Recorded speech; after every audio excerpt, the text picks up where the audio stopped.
श्रीलक्ष्मीस्तोत्रः। देवा ऊचुः क्षमस्व भगवत्यम्ब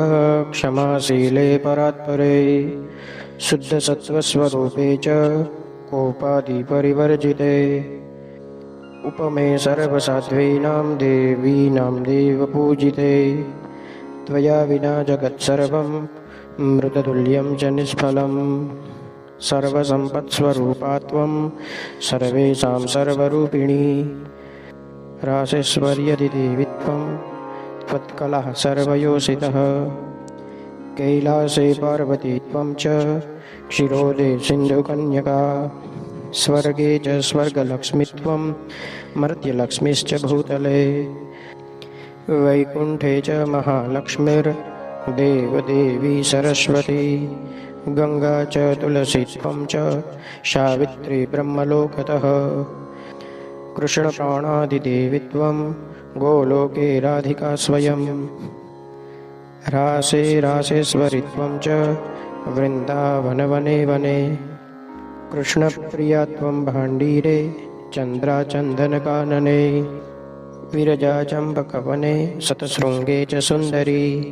पद्मावती पद्मवने मालती मालतीवने कुन्ददन्ती कुन्दवने सुशीला केतकीवने कदम्बमाला त्वं देवी कदम्बकाननेऽपि च